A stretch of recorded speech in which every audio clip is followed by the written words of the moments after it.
What's going on, folks? Just wanted to give you guys a little update before we dive into today's podcast. First off, thanks for sticking with me, guys. I'm struggling through a cold here, so you hear a lot of coughing. But we hadn't put out a podcast in a week and a half, 2 weeks, something like that, which is, out of the ordinary for the schedule we've been on recently. So thanks, guys. We really wanted to get this one out, and we're happy we did. But also, I need to let you guys know I am doing a giveaway, partnered with Final Approach on this one. The giveaway is for a dozen of the flocked black ducks and a dozen of the flocked head mallard decoys, and 24 rigs for those decoys, and a 12 slotted bag as well. So check it out, guys. It's going to be in the show notes. It's going to be all over my Facebook, my Instagram. It's going to be in the Fellowship of the Duck Gun, our podcast group. So you will be able to find it, but you click on the link, you go there. There's 8 different ways to enter. I think you can do all of them, combine the points, and that increases your odds of winning the giveaway. So make sure you check that out. Like I said, it'll be in the show notes, but maybe if it's easier, you can jump over to any of the other social medias and find that and jump in this giveaway. It's going for a week, so definitely go ahead and jump in there. But without further ado, let's go ahead and jump in today's podcast. What's going on, folks? Thanks for joining me on another episode of the Duck Gun Podcast. I'm Jordan from Duck Gun Chronicles, and I got my co-host, per usual, Elliott from Freelance Duck Hunting. How you doing tonight, Elliott? I'm doing great. I'm excited about these questions. I love these episodes where we just answer questions from just random questions from the podcast group. Oh yeah, definitely. They're always one of my favorite as well. And honestly, we had a lot of interaction in the Fellowship of the Duck Gun group over there on Facebook. That's our YouTube channel and podcast combination group over there. So yeah, if you guys aren't in there, like Elliott said, we probably do this about 3, 4, 5 times a year, just whenever we feel like it. I drop in a thread, and everybody starts asking questions. So definitely stay tuned for that, and it's going to be a good one. But man, we have I feel like we haven't talked in a while, Elliott. It's been like what, a month? Wow. Yeah. We hit up Marco Polo here and there and all that, but yeah, I definitely I think we'll have to narrow down how many updates we have, but I got one story for you that I think you'll enjoy hearing. All right. So we should start with that one. All right. So this Saturday, actually, I got 2 stories to tell you. We're going to have to tell both of them, I think. So okay. First, we'll start with Saturday's story. So we're headed out to the duck hunt on Saturday, going down the toll road about 70 miles per hour, and my boat trailer came loose. Ooh. Have you ever had that happen? In town once. You mean it hopped off the hitch? It hopped off the hitch. Yeah, I had it happen one time in town. Man, I tell you what, that is scary. Yeah. I looked back there. I was going only like 30 miles an hour when it happened to me. How fast were you going? I was going like 70 down the toll road. Did you forget to clip it or something? No, I clipped it. I clipped it. And I remember like pulling up on it and making sure it was hitting the ball, and everything was good to go. We start going down the road. We hit a bump kind of hard, and I didn't have a hitch pin in, but like I've never, like, I know you're supposed to have one in, right? But I've not had them in before. And is yours like ours is kind of rusty? Is yours like I don't know what's called, that part, that handle, or the clasp? I don't know. Is it rusty, or like, I guarantee ours isn't coming up because it's like you gotta yank it. Is yours brand new and slick? It's not brand new and slick. It's somewhere in between. But either way, I hit that bump, and like the boat is weighted down pretty heavy in the back. I had decoys, and I have the mud motor on it, and it just naturally wants to like bounce back. So anyways, it bounced back pretty hard. We hit a bump, and it just came loose. And so like everybody was sleeping because it's early in the morning. Everybody wakes up like, what happened? And I'm like, we lost the trailer. And I'm just watching it in the rearview mirror, and it is fishtailing everywhere. Sparks are flying. To the truck. It has the safety hooks. Right. The safety hooks are still attached, but just sparks flying. Oh my gosh. And it's just fishtailing everywhere. So I try to slow up and slow the kind of connect the truck and trailer. And so what was this you were pulling? it's my Lund. It's the big boat I got, the big aluminum. Boat. Okay. Yeah. Okay. 16-foot aluminum with a 23 horse Bud motor, full decoys. I mean, it's a decent sized boat. It's got like the decking and the flooring and insulation. So it's it's not like a light John boat, but it's not like a huge, like it's not as heavy duty as like your boat you got that's all weld. So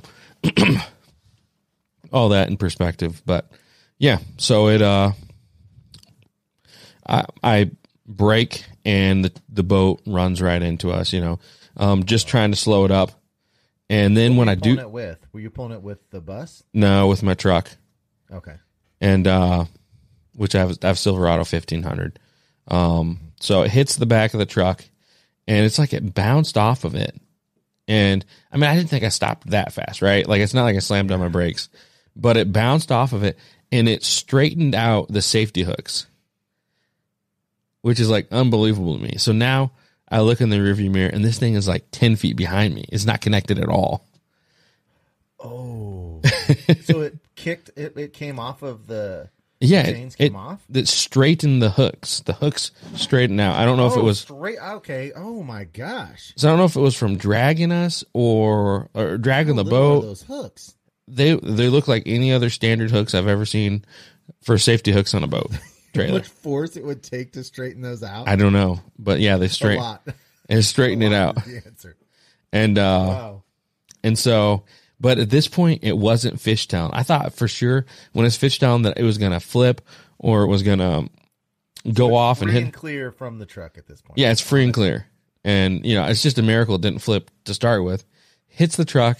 And now it's like going, it's just veering off slightly to veer off the side of the road. So I swerve my truck in front of it and get right in front of it and just try to like match its speed, and it bumps into the back of it. And then I slow to a stop. Oh, wow. That's a superhero move. Yeah. Wow. So then we hooked the trailer and boat back up and we went hunting. So you got in front of it, matched the speed, and slowed it to a stop. Yep. While it was disconnected. That is impressive. That is impressive. I'm telling you, the whole thing was a miracle. Wow. And no damage? Oh, no. I can't. I can't shut my tailgate anymore. So. Well, you're lucky that you still have a boat. A boat and motor, right? Yeah. I can't imagine coming out of that situation much better than that. Yeah. Right. Like I'm not even like that upset about the tailgate. I bet your adrenaline was about 99 out of 100 at the end of that. Man, I was honestly like cool as a cucumber. I don't know. Like I really didn't I didn't freak out, Wow, that's cool. That's I thought like, yeah, it's crazy because something way worse should have happened from that. Like it should have gone off. I thought for sure we were going to lose the boat off the side of the road or it was going to flip yeah. So anyways, like you said, pretty happy that nothing terrible happened, but yeah. I guess the only thing I lost a dozen decoys. So they were in the boat and they flew out. Yeah. Which decoys did you lose? Was it the live mallards or what? Yeah, it was. Those are expensive. Yeah. Well, you went back and couldn't find them, or did you just like, screw it, I'm going home? No, I just didn't notice till later on. Yeah. Well, someone's got some nice decoys. Yeah. Yep. So you got any updates? Well, man, it's been so long. I don't even know. I don't even remember what we talked about last time. I mean, we went on a big hunt weekend last weekend. How about you tell us about your trip you got coming up? Oh yeah, absolutely. So I think this is the first time it's been talked about publicly. You're sure keeping a tight lip on it when it's happening, like this week. Yeah, I don't know. This has been such a busy week. It's just been so busy. So Jake from Chasing Green kind of organized this whole deal, and Jordan was supposed to go, but he bailed out. Where there's 6 of us that are meeting at an undisclosed location. And the people that are going to be there is Jake from Chasing Green, Matt from High Praise Sportsman, Thomas from Thomas Hoke, Jordan From Thomas Hoke. Neely, who has Jordan's Harvest channel, and then the Golden Boy. What are you giggling about? Well, because you said Thomas from Thomas Hoke, but it's Hoke Outdoors. Oh, thank you. And so 6 of us are meeting up in this undisclosed location that none of us have any knowledge of. Well, Matt has I think actually Matt has a little more knowledge than what he's letting on, is what I think. But anyway, so the whole idea is we're 6 of us are going up to an area where we've never been. We have no idea about it, and we're going to shoot a bunch of videos of us learning the place from scratch, but we're going to throw a little twist into it. Now, I'll say that the number one goal of this is to show the viewers how different people from different areas and different flyways attack hunting a place that they've never been. So Thomas is from the East Coast. Matt and I are Central Flyway. Jake's Arkansas. We are still a little Central Flyway heavy, but we've got 3 of the flyways represented. And so the idea is to kind of show how different hunters attack a new area and how they do it. But a little twist is we're going to run it as a competition. So when we get there, we're actually getting there tomorrow night. We are going to put different colored shells, 2 different colored shells, or 3 colors, 2 of each, into a hat. Everyone picks a shell, and whoever's color of shotgun shell you have that matches yours is your partner for the weekend. And so after that, we'll go, because I don't know how much everyone else has been scouting. I can tell you I put hours into this scout, and I feel really confident with the amount of time I put into this stuff, because I know at least how much time Aiden's put into it. I know how much time Jake has put into it, and I feel confident that I've got better working knowledge of this place just from scouting and stuff. Anyway, going to go off with our partners and decide on how we're going to attack the scout, and the whole day Friday will just be scouting. And if you want to hunt Friday, you can, but it doesn't count towards the competition. Then on Saturday, you go out hunt with your partner, and we're using the Freelance Hunt Stats scoring method to keep track of it. So if I get Jake as a partner, it'll be his score plus my score, and that's our daily score. And so we've got 2 days, 3 teams, and we're just going to have a little competition to see who can basically be more productive in a new location using your personal methods to get it done. So we're all staying in this Airbnb. I wish you were going, Jordan. I'm so excited about this thing. I can tell you, I'm more excited about this trip than any of those I've been on, because I have not gone through like a full scouting a new place. I haven't gone through that since the last time I did anything similar is we went up to the Missouri River up on the South Dakota Nebraska border, and I printed out, back then there was not, Onyx wasn't a thing. So I printed out and laminated satellite images and put them all in a little book. And I just had forgotten how much fun that scouting a place you've never been is. And so I have had it's rejuvenated me to learning new areas. And so I'm more excited about the day Friday of just seeing all these new areas that I've been scouting. And I'm almost more excited about that day than I am the actual hunts. But the competition, like I said, is a side thing, but I certainly want to, we're all competitive, right? Yeah. I want to do well. Yeah. Everybody wants to win. Figuring out who my partner is out of all those guys, Jake, Jordan, Neely, Aiden, Thomas, and Matt. That whole process I can't wait for. Yeah. No, it does. It is a super, super cool idea, and I'm pretty disappointed I can't make it, but yeah, there's always next year. You had a slot. Next year, what we would like to, if this works out well, is to turn into 8 teams and run a 2-day tournament where it's like actually a tournament bracket, where if you win, you advance. If you lose, you go to the consolation bracket type of thing. But again, our goal is to make the process what is the most important part of it, and the competition thing is just a friendly, fun little thing. And again, we will be tracking that with Freelance Hunt Stats, which is cool. Good avenue to do that. But really, really, really excited about this whole deal. And I can't tell you how much crap I'm taking. I'm taking the big boat. I'm taking my layout boat. I'm taking the Final Approach stand-up blind. I'm taking a bunch of goose decoys. I am throwing everything I have pretty much at this, because I have no idea. I have no idea what I'm going to need. So the amount of stuff I'm taking is just ridiculous. Yep. Well, it's like you said, you always got to have a tool. Every tool you need every job you need a different tool. That's right. Yeah. Yeah. And Matt's actually in the chat group here. I wish there was a way to ban him. Nah, man. I would love to get teamed up with Matt. There's not anyone I wouldn't want to get teamed up with, but yeah, I would really be thrilled to get teamed up with Matt for sure. That's about the only person I wouldn't want to be teamed up with if I was going. Why? You don't want to shoot a bunch of ducks? That's not what's going to happen. Depends. I guess it depends Right. on this. Right. Have you been watching how many ducks he's been killing lately? That's how you know he's not a good duck hunter. Every day. Limit. It's like shooting farm ducks out there in Nebraska. Right. You just go out there and they just appear. I can promise you this. The common man in Nebraska's bird per hunt average is not what Matt's been running the last 2 years. That I can assure you. He doesn't put his skunks in. Well, whether that's true or not, I think he does put his skunks in. I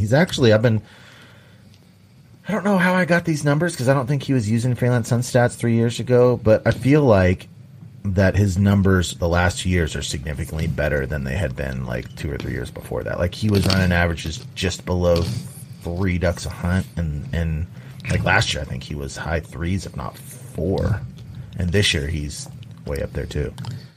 Must be the mouth calling. I don't know. I don't know what to say. I wouldn't be talking this much trash if he wasn't in chat. So, or maybe I would. Who knows? Yeah. So, moving on to the next story. Well, anyways, good luck. I hope that you win. I hope Matt's not on your team and you crush him, crush his spirits. And all right. So here's my next crazy story. So I've had some other crazy stories, man. So this is a first for me. We're on a public land hunt about 500 yards away from someone's home, and they come out. They heard us like motor by on the river, and they came out and started yelling at us at first light. Again? No, did I? Take 2. Is this okay? Are you saying take 2 because of like the goose hunt last year? Yeah, the guy yelling at you last year. Yeah, that you buried the podcast about. Yeah, so that guy. So anyways, new scenario. This guy comes out and he's yelling. Tell that I need an idea of the surroundings. Are you river again? Is It's river. It's river. It's a cattail river. It's like a cattail marsh, but a river. It's a really slow flowing. That bump up against it, I assume. No, like we can see like one house that's like 500 yards away. And then there's another house that we can't see at all. And that's where this guy's at. And he's like 400 or 500 yards away. So he comes out and starts yelling. Had you even set up your decoys, or you just motoring by? No, we'd set up our decoys. Okay. It's like pitch black, it's calm. It's a calm morning. It's probably 30 minutes till shooting light. And he starts yelling about how we're on his property and like we're in the boat on the river. So the river laws are you just can't be off the high water mark. So you just can't come out of the bank, right? Yeah. So we're completely legal in this scenario.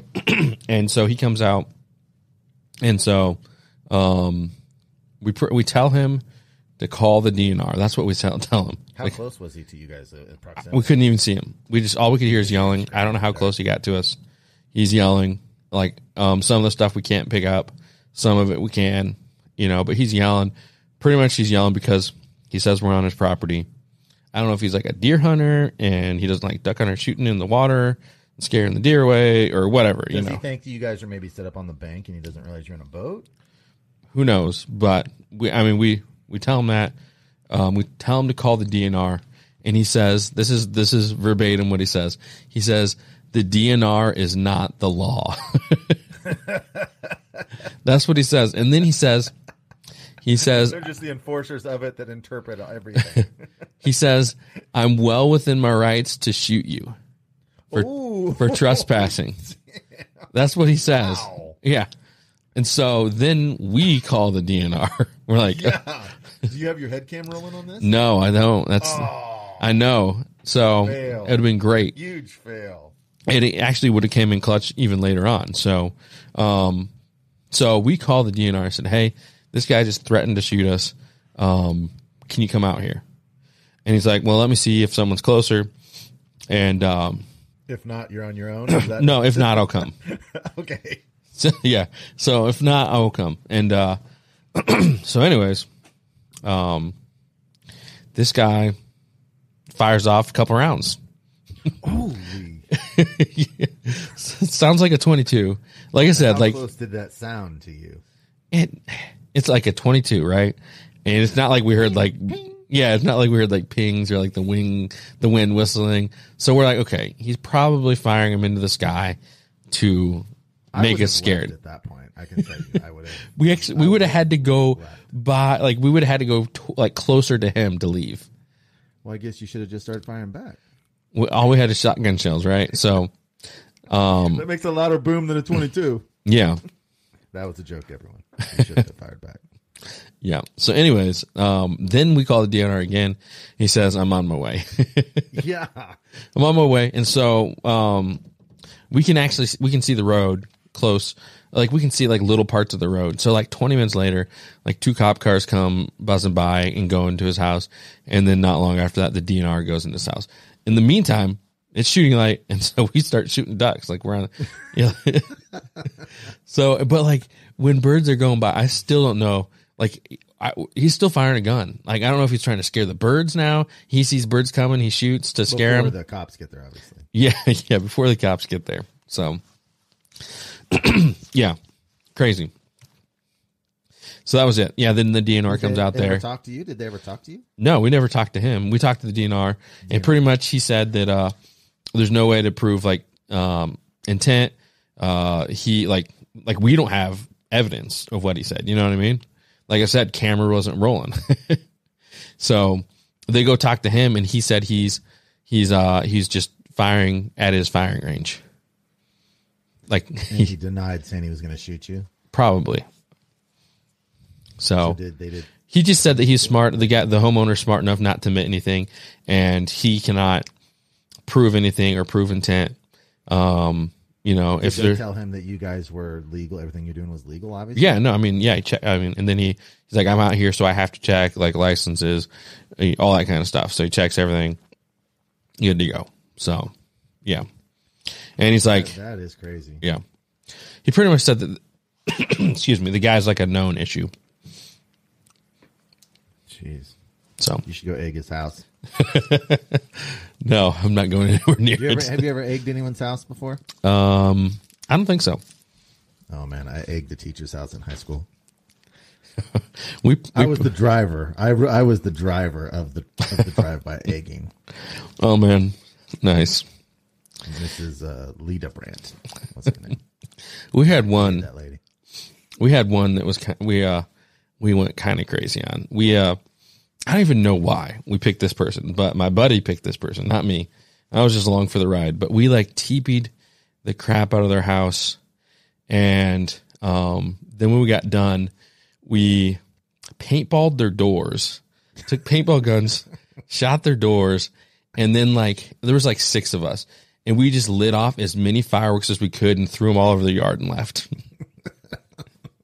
Apparently you weren't worried about anyone coming out. Or and then, then he came out, and was it like someone your age? He was like 4 or 5 years older than us. Like I said, I don't know why that person was picked, but like, how old were you at the time? Last year? Probably like 16, 17, something like that. Yeah, that's how old I was too. The rest of the story, I think, would be better served not on air. So, oh man, I'll be asking about that one later. Yeah. So, but I was not a very mischievous high schooler. That was like my one big mischievous. I hated this teacher. Hated her. I don't even remember why. Yeah. Never done that. I couldn't bring myself to egg somebody. That'd be terrible. I was just driving. I was the driver, and this cute girl and my buddy were in the back of the truck. They made some direct hits, though. I could tell you that. Yep. Nice. All right. Well, I guess we should get a quick word from our partners and then jump to all the Q&A questions and go from there. So first off, I'd like to give a big thanks to Onyx. Onyx is an awesome application for the waterfowler. Elliot, I'm sure you used it a ton for your scouting. I've been doing a ton of scouting too. Tracking, marking, knocking on doors. Actually, I did some scouting earlier this morning while I hunted, or on the way after I hunted, and I went back and knocked on doors and got 2 for 4 on yeses. That's a big fist pump because anytime you go 50%, that's pretty good. So check them out, guys. Onyx is awesome for the waterfowler. Motion Ducks Decoy. Product code is DuckGun2020 for 10% off. And I used it for the first time on this most recent hunting trip. We had a morning that was just no wind at all. So we went small set. Motion Ducks. Actually, my set is growing a little bit with this because I used to think, dozen decoys, Motion Ducks, that's about right for getting, because I want all of the decoys to be affected by the Motion Ducks decoy system. But now I did 2 dozen. I did a half dozen pintail, half dozen gadwall, and a dozen and a half teal, and I felt like that those ripples got everything. It's just, man, I'm telling you guys, if you're not using motion on the water on no wind days, this is what you need to use. I've used those butt ripplers. I've used the little spraying things. I've used traditional jerk rigs. I've used Motion Ducks. It is the best product. This is why they've been the longest partner that we've had. It's an amazing product. The Motion Ducks decoy spreader system. Awesome. Also like to give a big thanks to Weatherby. You guys have been loving running the Weatherby shotgun this year. I've been using the 20 gauge. And I'll tell you right now, I think I've probably been shooting better than I ever have. And just really knocking them dead with that 20 gauge. It's a new model form. And, coming out with some higher end, wow, I'm losing my voice here. Some higher end shotguns for the waterfowler. It is the 18i over there, and they got it in the 12 gauge and in the 20 gauge in the deluxe model. So check them out. I certainly the best shooting I've ever had after, I don't know what, I've got 10 hunts under my belt. I'm shooting about 65%. And I just automatic difference between the one I was using before. Tetra hearing system, guys, you've got to be protecting your hearing. I am 49 years old and I have aggressive hearing loss, and it's because I didn't protect. And that was a conscious, stupid 20-year-old decision because I didn't want to pay the money for anything, and I just wanted to be able to hear when I was out there, and now I'm paying the price. So you need to check out hearing protection. This Tetra is the best there is on the market. I truly believe it.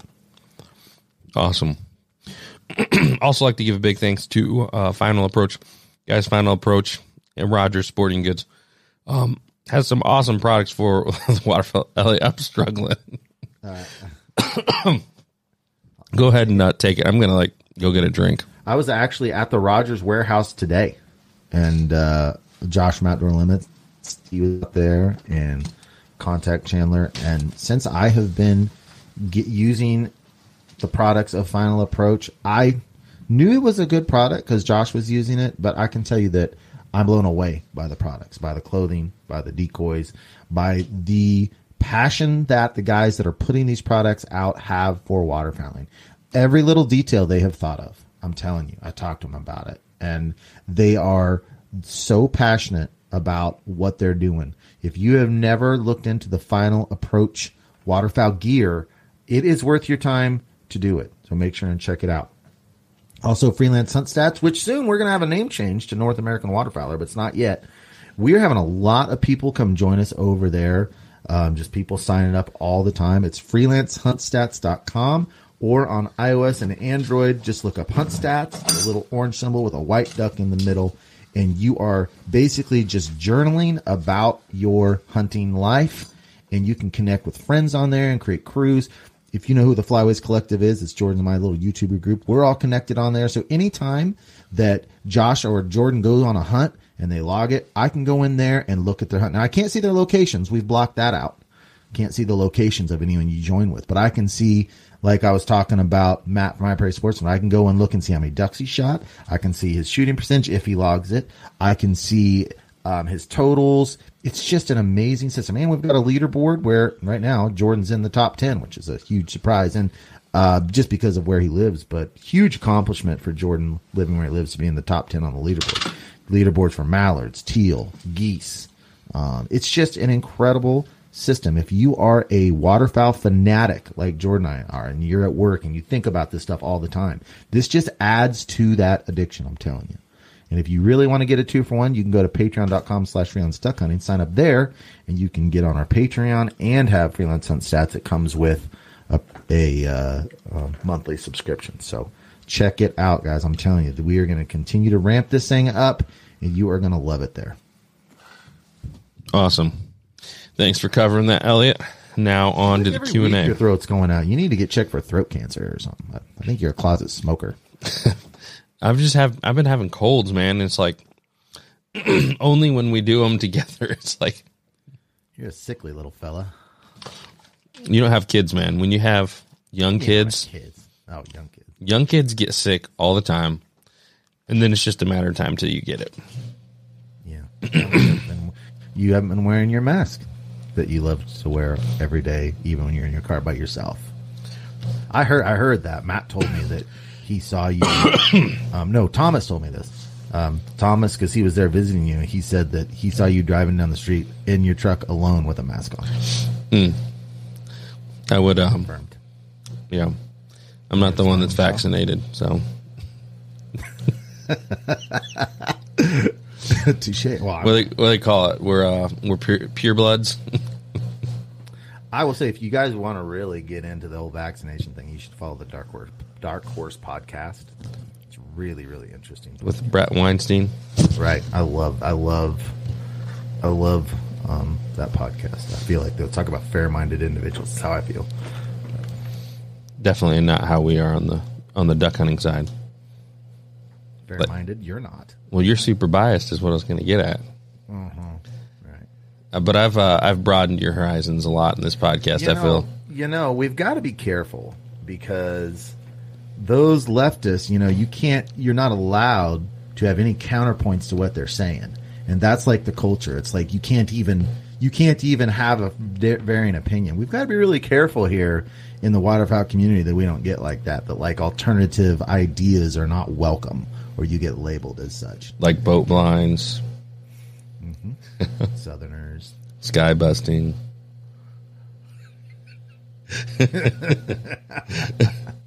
You had to pause there for a second. I had to take that one in. Are you saying that anyone that I wouldn't listen to a counter argument about sky busting? Exactly. You just be like, no, there's just no way that it's good.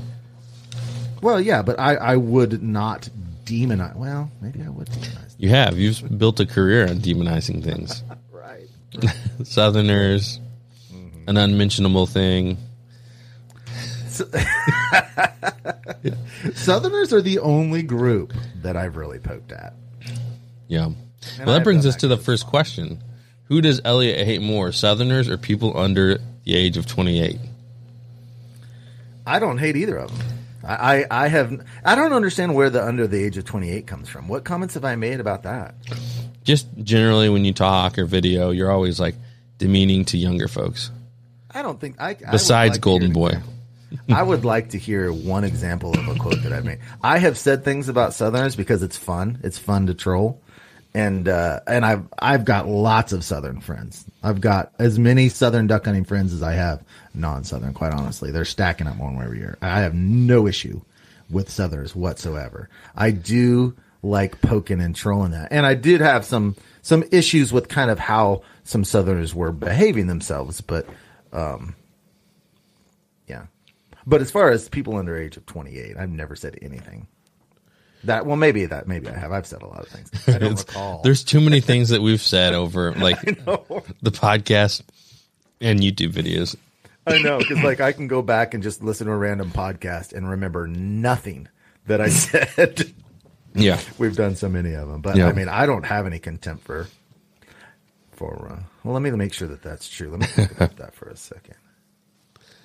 Yeah. Yeah. Well, the thing about younger hunters, and this is not always true. This is not always true because people under the age of 30, let's say, because Aiden and my buddy Andy, I think he's under 30.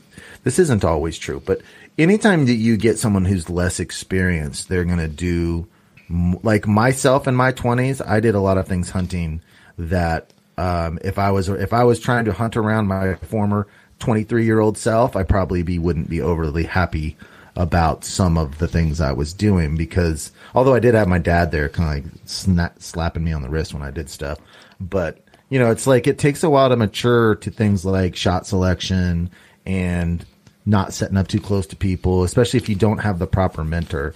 So, but that does show, those same ethics do show up in older people as well. But I don't have any issue with people under the age of 30.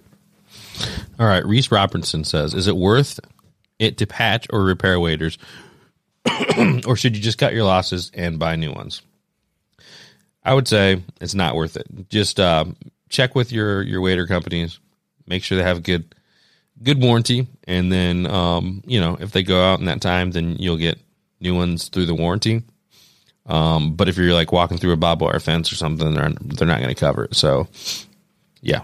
But those are the type of the holes you can patch, though. It depends on what type of hole it is. If it's a seam leak, don't get it done. Send it back if it's a seam. Because I did puncture. If you remember that second hunt I was on with you out there on teal season, I walked right into a barbed wire fence. It was the second day I had those banded waders. And those type of puncture ones, you can patch those. You can patch them. I patched that time I burnt my waders. If it's a seam leak, throw them away. If it's a obvious hole, you can patch those. So that would be. But if it, like Jordan said, if it's inside of that time frame where you can turn them back, because those holes probably will eventually end up rearing their head. But puncture ones you can handle if you can find them. Yeah. And then he says, what motion would be more important on the spread? Motion on the water, such as a rippler or jerk rig, or a mojo or flickers? What's the wind like? If it's a decent wind, I'll take the spinner any day. I don't even use water motion, if it's above 8-9 miles an hour. I don't even use it. Yeah, because there's so much of it. If it's a no wind day, you have to have water motion. Period. Yeah. So probably the water motion, but early season, man, that mojo is pretty good. Honestly, this year though, I've used the mojo less than I ever have in my whole hunting career. So, now what brings you to not using it? Just kind of like testing it out to see how much of a difference it makes, because I've just always used one, so I always assume that it's a good thing. So I kind of findings have been that I'm doing pretty well without it. Excuse me. So I'm just a firm believer in spinners, because I've so many different days. I mean, I've talked about this in many videos. I've even labeled some of the videos about it. I've had so many days where things aren't working right, and I take the spinner down and it gets worse. Yeah. And I put it back up and it gets better. So what about on good days though? You just never, because you never don't use it on a good day, because your go-to is just to have it out there and going. Mm-hmm. Well, if you're on the X, it's not going to matter. You can sit out there with one decoy. So what if you're close to the X and you have like a motion ducks going and you're calling and you have, pretty good calling, like kind of like Mississippi flyway calling compared to that central flyway stuff. But, probably true. I'm just saying, you never have those. So many times when ducks finish, they finish right on the spinners. So many times it happens. Sure. Not all the time. It's just so often. And so I do believe there could very well be times where it's a negative. I just, over and over again, things aren't going well. I take down the spinner. It gets worse. I put the spinner back up. It gets better. I'm using the argument on the other end. What about on good days? You never. What's it matter? You never don't use it on a good day. Well, maybe it'd be better without it. Better on a good day because you don't use it? I'm just saying you just always start with it. You go with your hunt, you put the mojo on, and you turn it on, and that's it. Yeah. Well, I did go 10 years without a spinner at all. Yeah. And I fought against spinners. I missed the best days of the spinners was year 1 and year 2, where people just like went nuts about them. And I didn't want to use the spinner. I just didn't want to mess with it. I didn't want to pay for it. I didn't want to mess with it. I didn't like the idea of the sound of it, the electronics. I didn't like it at all. And I fought against it And it was shown to me in the field that I had to have one. I had to, because there was times in which I was like, there is no reason that I'm not shooting ducks here except for that guy over there has a spinner. And I remember the moment that I said in my mind, I can't compete out here on public land without it. Now, have they become less? Have they become what's the word I'm looking for? Not as effective? That's what people say, but I'm sure that that's true. But how could they be less effective on yearlings? They can't be, unless you're going to somehow say like genetically they're inheriting not liking spinners. So the yearlings, it's got to be as good on the yearlings as it was, but at the first couple of years, unless you're saying, well, there wasn't as many spinners, so therefore they weren't seeing as many, and that's fine too.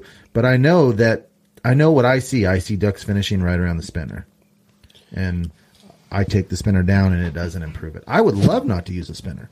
I'm not some kind of emotionally tied to one. I would love to leave spinners at home. I just need to have more experiences of taking them down and them being that helping something. But I understand what you're saying, and that could be true. But if I'm having a good day, I'm not going to pull the spinner. I can promise you that. But I'm just saying, if you start and it's a good day and you don't have the spinner, you know what I mean? Like if you're having a mediocre day, you never pull the spinner, right? If it's just like fine, you just keep the spinner out there. What if you didn't have the spinner and it could be a good day? No, maybe I should try that a few times this year. Well, you asked me why I was doing it. That's kind of why. Because I've just always used it. I'm like, well, yeah. Yeah. So that's nothing wrong with that. Yep. All right. This one's from Brock Harrison. What are a few of your favorite ways to prepare duck and goose? Are you guys going to cook them or wait? And are there any good ways to cook them or would you not recommend? Also, do you eat all the duck you shoot or what else do you do with them? Favorite ways. The age-old favorite, poppers, is always a good go-to. Pan searing them is awesome too. I like doing it pan searing, cubing it up, putting it on rice. I like slow cooking it and doing it shredded. Anything you can do with shredded beef, you can do with duck that same way. Whether it's beef and noodles, enchiladas, whatever. You can grind it up, make it into hamburger. You can make chili out of it. Really, there's endless possibilities. A lot of good ways to eat it. I eat a lot. I probably eat all the duck. I don't make it through all the goose, and then I end up processing it for like breakfast sausage, snack sticks, summer sausage, that kind of stuff. Yeah. I like making it into like Phillies. I use a Louisiana Cajun batter and make it into little like pieces and fry it like that. My wife has an egg roll that she makes. It's absolutely my favorite thing made out of duck. And then just cooking it like steak. Also do like sloppy joes, which isn't for some reason when I do the sloppy joe stuff, it tastes a little gamey. I don't know why, but I still do that sometimes because it's a good way to consume it. I need to get more creative with it. I need to get more ways. Yeah, for me, it's just I run out of time in season. I'm so busy. If I wasn't like so busy, I definitely would be more creative with it. But I find the stuff that's like I know how to do, I know works well, tastes good, and I stick with that. I know, and I really want to make an effort to leave the skin on and do some of that, and some of the searing and stuff. I just get lazy about it. I don't do it. Yeah, definitely. All right, Elliott's thoughts on the ongoing drought and impact it had on the birds in the Central Flyway. I am so sick of the drought. I've just about had it. I know that I've heard a couple of the managers talking about it, and their belief is that a lot of the birds are just going to fly over because you're talking drought in Nebraska, Kansas. I don't know if the drought extends down into Oklahoma or not, but I know there are at least two of the state biologists who are managers that believe you're going to have a lot more flyovers. However, our crop fields are still, like I talked to a guy in Nebraska, a manager in Nebraska, that was saying that he's concerned because their crop fields are all burned up. So there's nothing even ag-wise for the birds to eat. So even they have their reservoirs out there, like 40%, they're at 40% capacity. Some are at 25% capacity. This is a major, major drought that we're in. I mean, when you get a lake, a major reservoir that's like at 25% capacity or 40% capacity, that doesn't change overnight.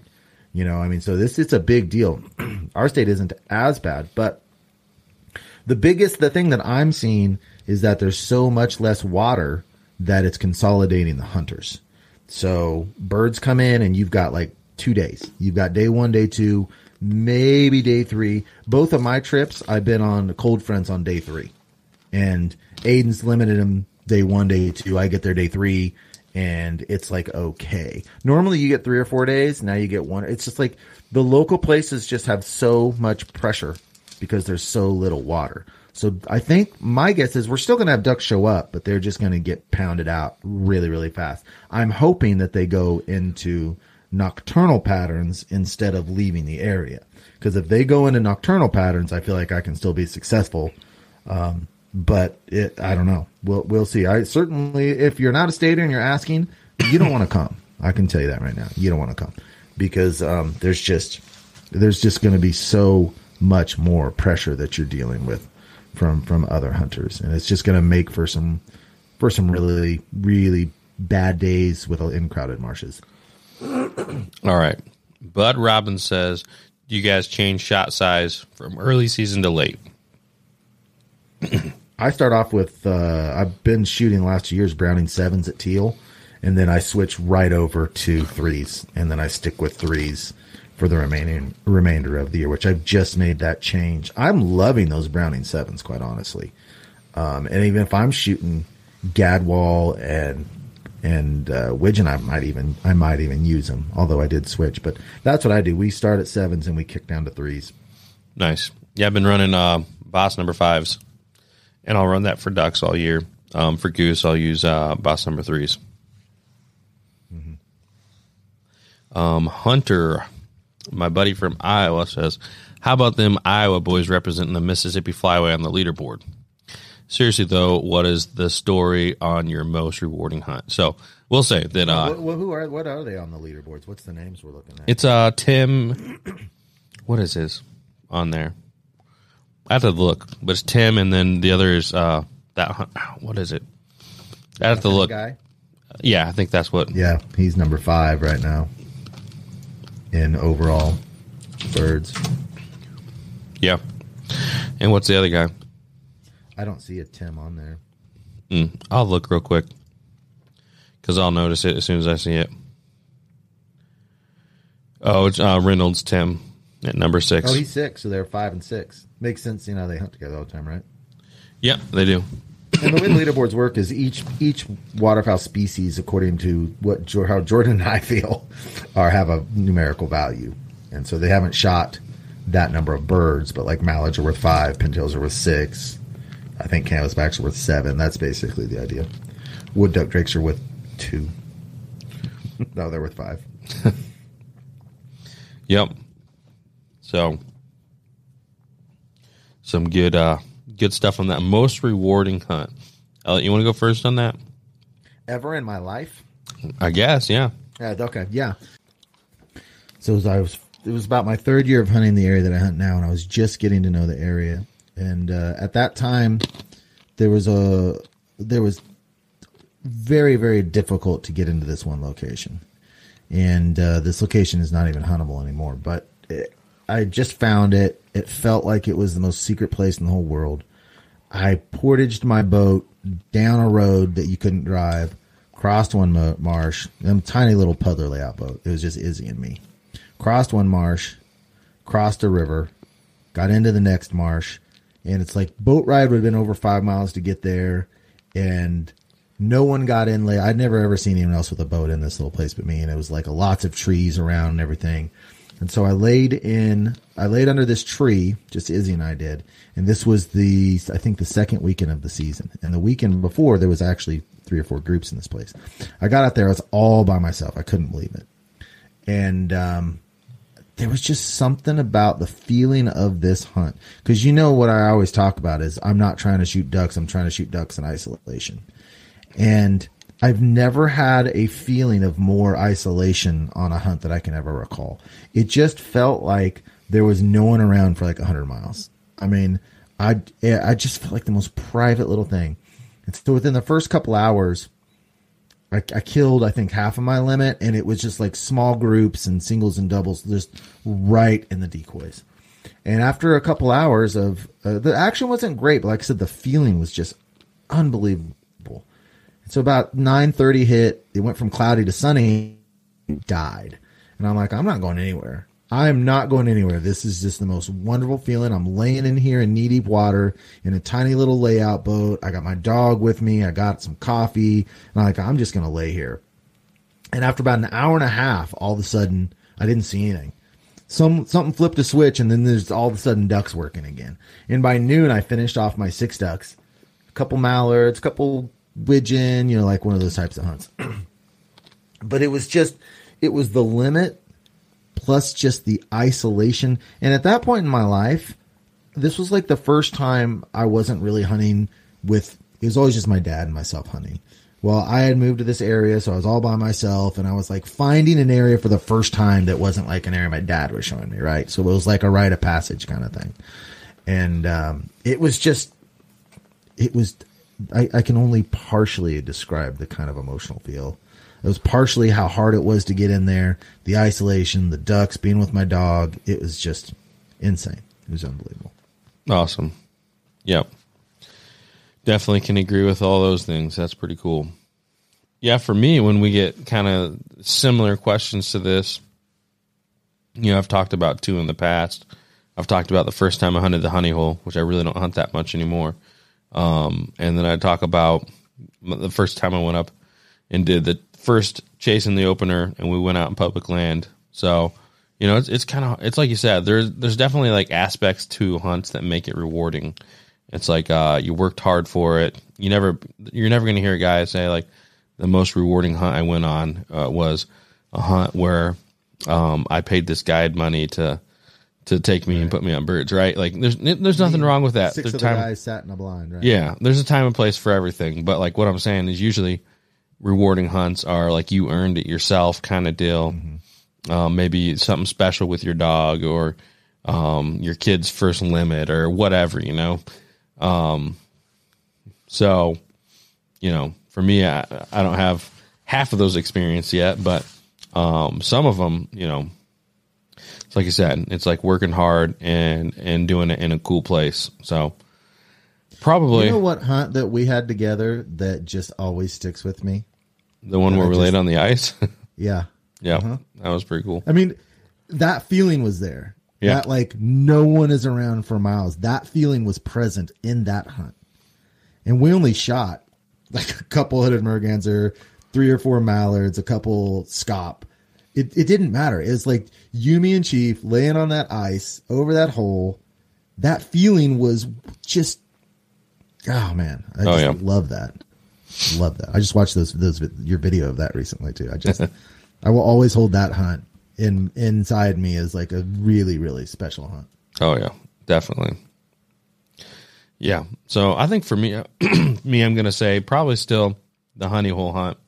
Went out there the day before. I scouted. I restrained myself from going in the hole while I was seeing birds working. I might have been able to walk in there by myself and shoot a limit, but called my buddy up, convinced him to go because he really didn't trust me yet as a hunter. He hunted. I really just was getting my training wheels. So it was like my first hunt I put together, and we went in there and shot a 2-man limit. It was just unbelievable the amount of birds that landed before even shooting light, and then after that just worked all morning. So that was pretty rewarding to find that, and then bring a buddy and then and have it all come together.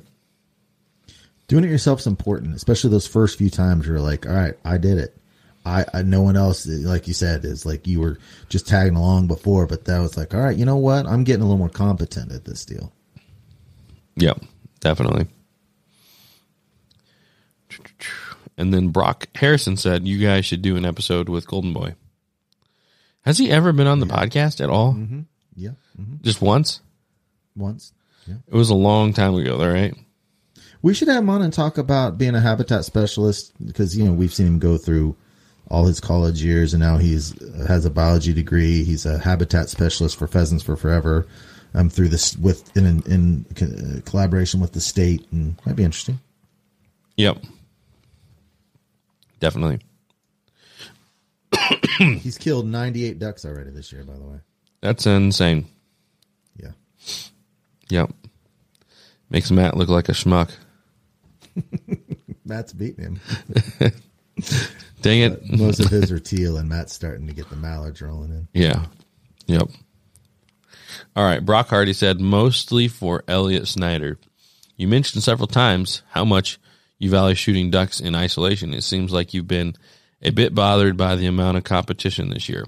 With that being said, do you still support the hunter recruitment initiatives of Delta and DU, even if it actually means less ducks in the long run for less licenses, habitat dollars? I think the trade-off of less hunters is better. Thoughts? I think the trade-off of having less hunters is better. That's what Brock is saying. Well, the emotional side of me agrees with that. I don't want more people in the marshes emotionally. I want them to myself, is emotionally how I feel. But the intellectual side says we have to be careful. And I think Ben Page actually had the original creator of Foul Front and our friend. He had a pretty good response to that question right there. I mean, it's like he brought up like trapping and how do you want to see duck hunting at the level of trapping? It's like no one hardly does it anymore.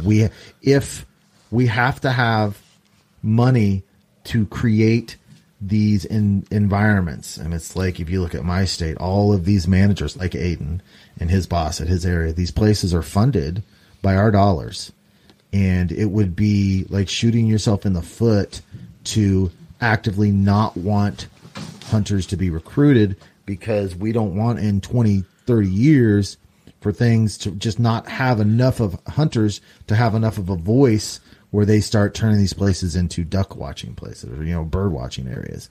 So we have to have it. And I just wish, what I wish, and I don't see a lot of managers doing this, is that they don't. Okay, let me try to break this down. When you manage an area, at the areas where I live, these guys decide what's planted where. They decide what gates get opened. They decide where they're going to mow trails. And they try to balance between boat hunters, walk-in hunters, that type of thing. What I don't see them trying to actively do as much as I would like is leave areas that are really, really hard to get to. They put too many mounds in the middle of these pools, right? And some of these places, they'll build these big marshes and they put mounds within 150 yards from each other all the place. I don't think it's their job to make it as easy for hunters as they do. So I'm for the recruitment, but I wish that they would leave some areas knowing, hell, put a Martian you know is 3 miles away. And just be like, hey, you want to go hunt it, go get it, right?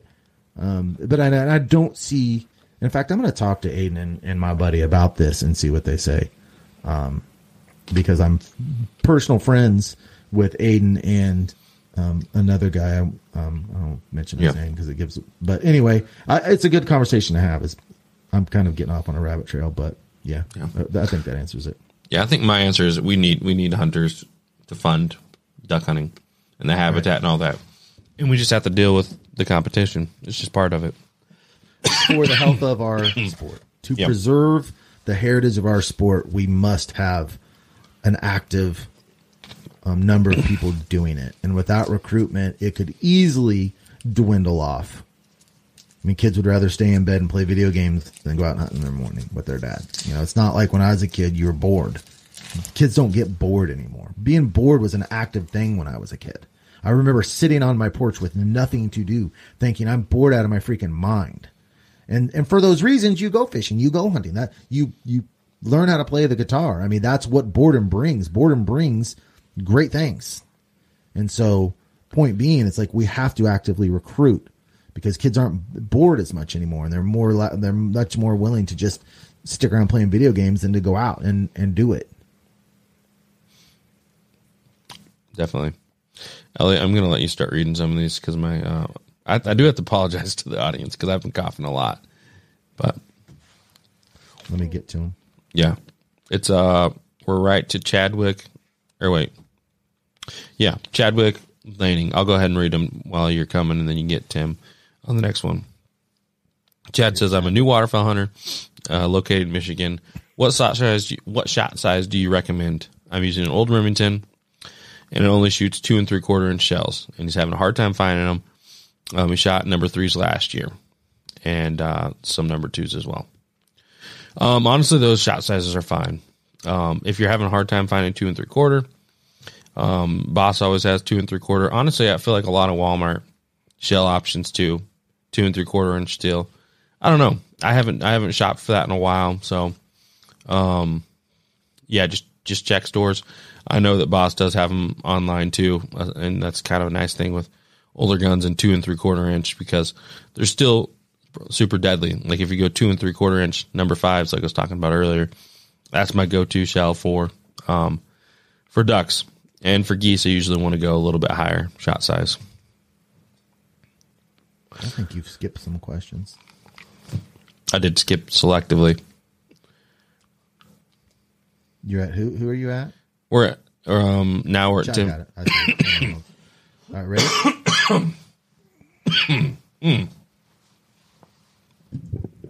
Tim Reynolds says, when a strong cold front is coming your way with strong north to northwest winds, if you only had one day to hunt, would you hunt the day before the front, the day of the front, or the day after the front? If I only have one day, I'm gonna go after the front. I have seen. This is one of the most remarkable experiences in my life, where ducks ride the front end. One day, I stuck around. We hadn't shot a duck. And it was like noon, and I knew this front was coming at 12. And I'm like, and I knew these crazy north winds were coming at 12, and I'm like, I am staying to see what happens on this wind. And I'm telling you, this wind hit, and the ducks just came right on the front wave of it like a surfer.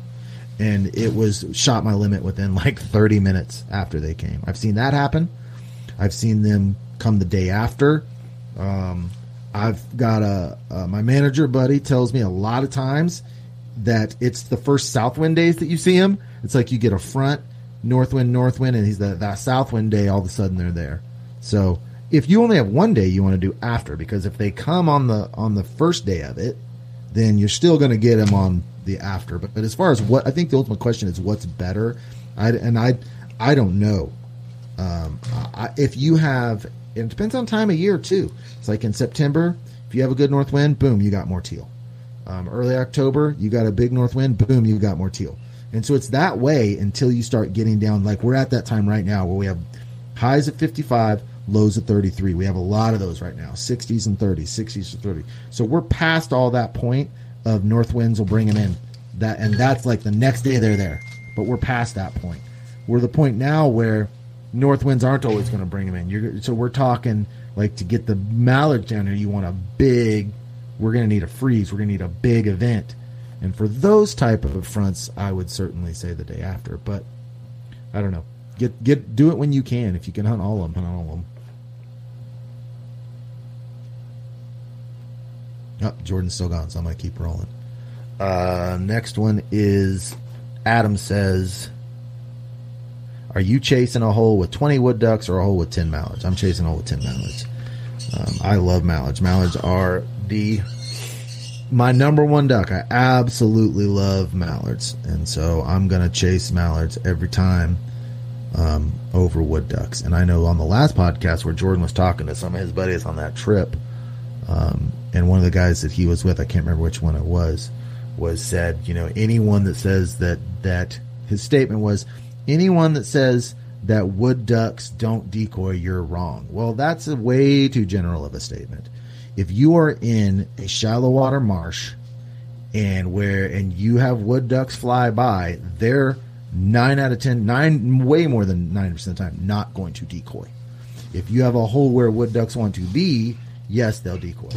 But you come out here and you go into these little prairie marshes and you throw your puddle duck set up, even with a half dozen wood ducks, if they fly by, chances are they're not going to decoy. They don't respond to a call. They don't listen to a call in those settings. So, yes, the statement he made is true for where he and Jordan and them were hunting, in those little holes where wood ducks are coming. Yes, they'll decoy there. But generally speaking, if you're not targeting wood ducks, they're not a very good decoying duck. They don't listen to a call. Even worse, the pintails are a struggle to get to decoy. But wood ducks are on a whole different level when it comes to shallow water, moist soil marshes. Well, that's not where they want to be anyway. What's that? That's not where they want to be.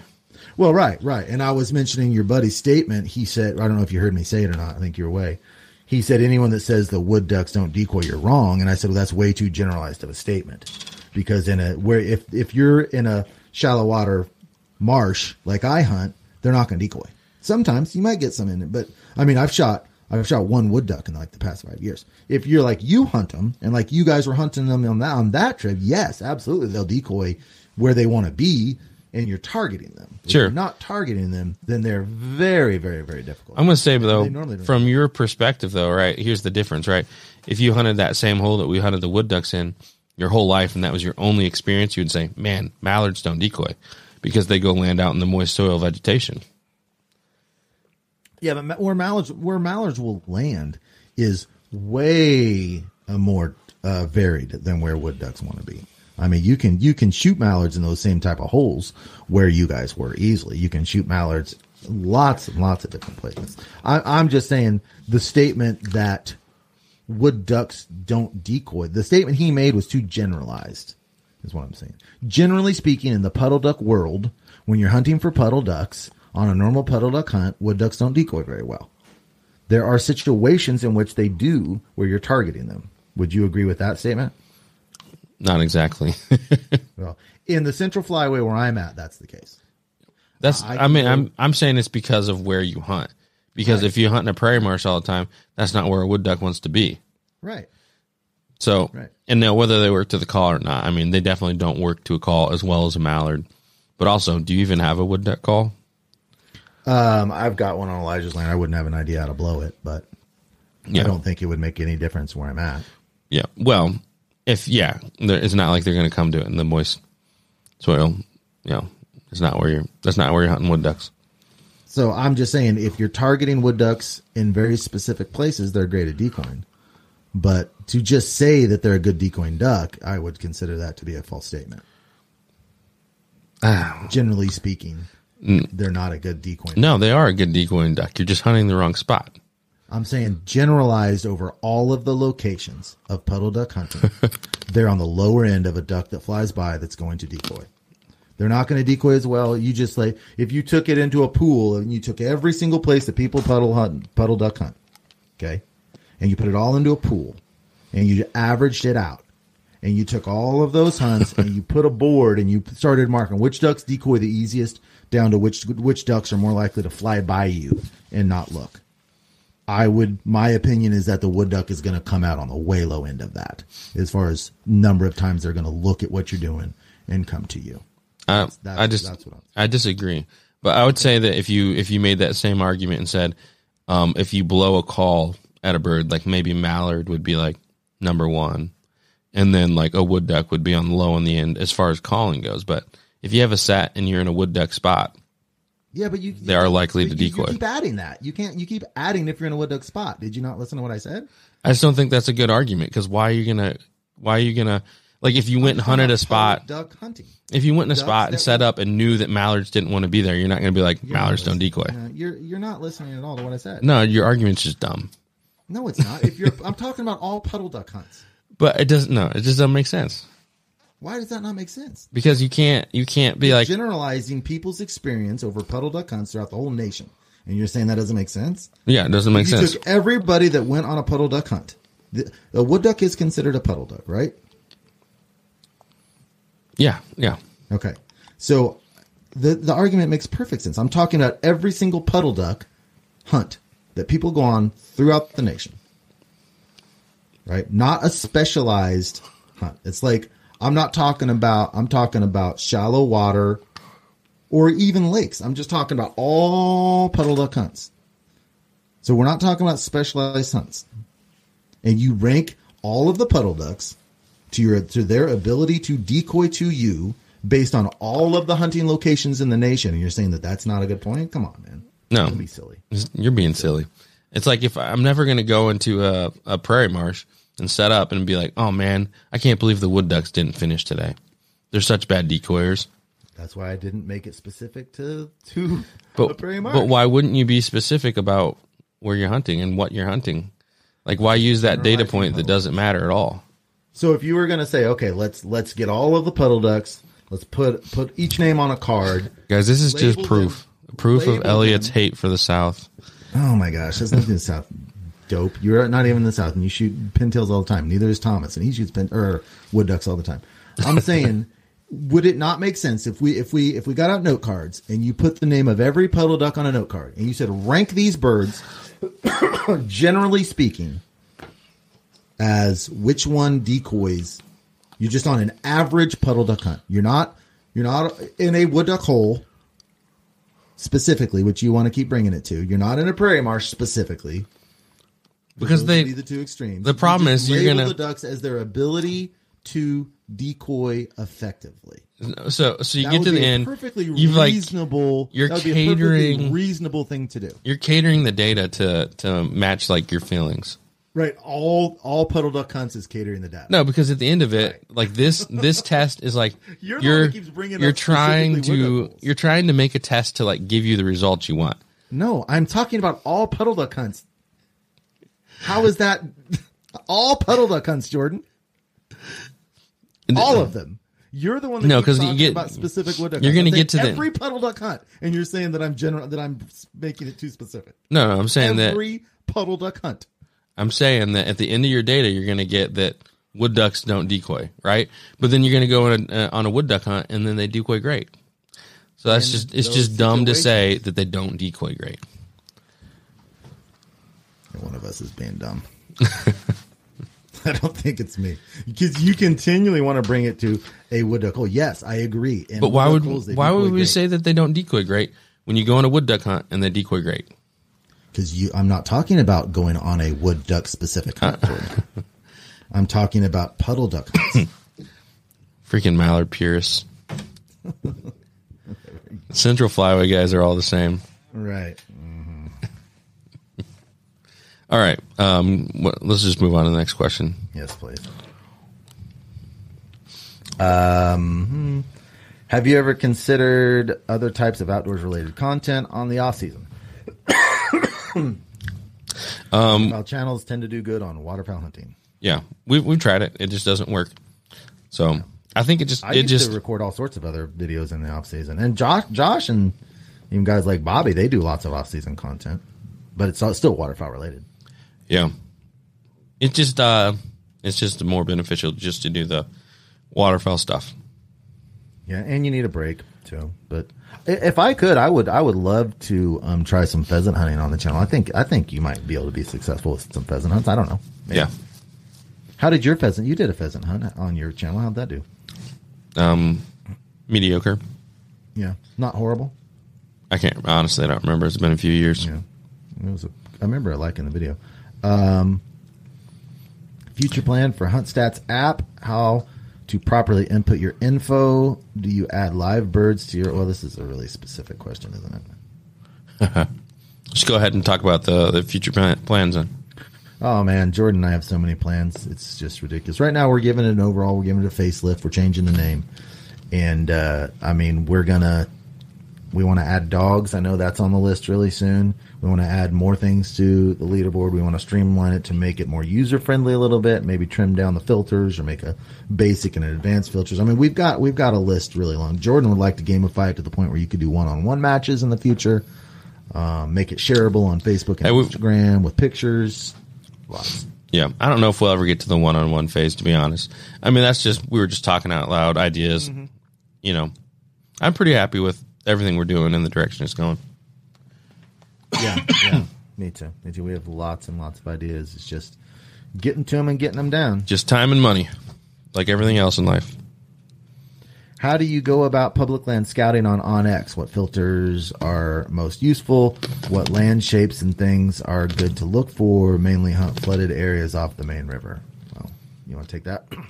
Yeah, man, just open it up and start scrolling, zooming, looking at everything. I keep the layers on, obviously, for public land. Anything that's like huntable, all those layers on. Then you scroll around, look at places, kind of do a radius from where you're at. Maybe you're going to a new spot, and just look and then zoom in and try to find things that look ducky. You know, maybe things that are hard to get to, places that are further and that you're willing to go to that other people might not be. And then from there, you just mark a whole bunch of things and go check them out. So, I mean, I actually had so many that I had to go back and trim down what I had because the actual OnX was becoming useless because I literally couldn't see anything because I had so many pins. So it was just like a big blob, and I couldn't even find places that I've been before or places that I frequent because there's so many other marks that were like nearby, and I'd be like scrolling, and so I had to trim down. So there is too much. There is actually a thing is too many pins. Yeah. Filters you need on is public land places where it'll show you whether you can actually hunt it or not. But you always want to double check the state information too, because these are, I'm telling you, these are not always accurate. Don't ever hunt public just based on OnX and what it's showing you can hunt without referencing, double checking the state information. Don't ever do that. Another pro tip is I have Google Earth up also, and I put them 2 tabs side by side because sometimes the images look different. And Yep. Google Earth tends to be a little clearer imaging than OnX. So like with the Scout and I've been doing for this trip, I have them side by side, and I'll look at one, then look at the other, and look at one and look at the other, and that really gives me 2 different satellite images to compare to, which matters as far as where the water is, where the water isn't, what it looks like, doesn't look like. And then also I will search the location for just imaging of that on the internet, and sometimes you can find pictures of stuff that give you a little better idea along with it. But amazing tool. Awesome. All right. Well, this is probably a good place to go ahead and wrap up. I think we hit 90+% of the questions. So thanks everybody for submitting those questions on the fellowship over there, and thanks for putting up with my voice giving out and coughing. Just you in general. No, that's you. Thank you, Elliott, for putting up with me in general. But yeah, good luck, Elliott, on your trip. And Yeah. that's all we got for tonight, guys. I'm Jordan, Duck and Chronicles, Elliott from Freelance Duck Hunting, and we'll see you guys on the next one.